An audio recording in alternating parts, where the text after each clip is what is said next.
Why does Bermuda need a new airport?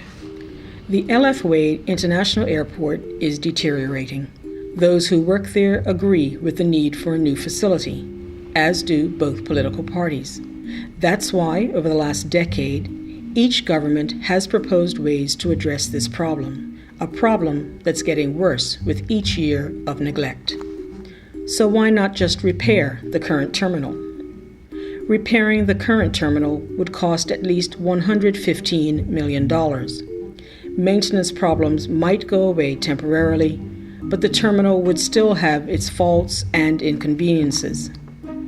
And the repaired facility would neither be wheelchair-friendly nor have any of the features travelers expect in modern airports, like jet bridges. In addition, if we repair the current building, visitors to Bermuda will have to travel through a construction site for more than 3 years, including the time of the America's Cup. That won't happen if we build a new terminal at a new location while the old terminal is still operating. What exactly are the problems with the airport?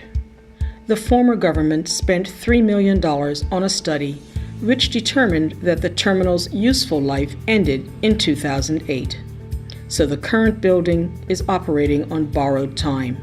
While we try to keep the airport's problems from being obvious to visitors, under the paint, the old terminal is crumbling.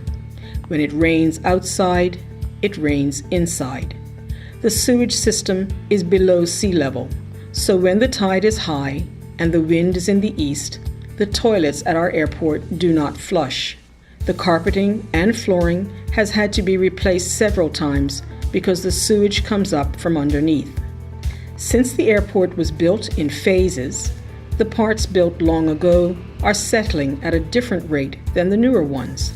That means the facility is now twisting itself apart because it was not built on solid ground. For Bermuda's taxpayers long term, repairing the current airport would be throwing good money after bad and not solve its location problems. What location problems? The current terminal is in the worst possible location when it comes to exposure to severe weather. Hurricane winds often come into vulnerable Castle Harbor. As a result, the sea builds itself up at precisely the area where the current airport stands, flooding it and its surroundings. No matter what we do to the present terminal, it will always be susceptible to storm damage because it's located too close to the water. After Hurricane Fabian, while the building did not cave in, the roof almost did, and had that roof collapsed, it would have completely destroyed the terminal. After Hurricane Faye, which was a minimum hurricane, the airport suffered extensive damage. How does a new terminal solve those problems? Moving the terminal further away from Castle Harbor and raising it helps better protect the building from storm damage by virtue of its elevation and distance from the water. The new terminal, built on a platform, would be 5.2 meters above sea level and 317 meters away from the most vulnerable shore instead of 35 meters as it is currently. As the principal gateway to the island, we have to protect our airport from an increasing threat of stronger hurricanes caused by global warming. Bermuda's economy and people suffer when our airport has to be shut down.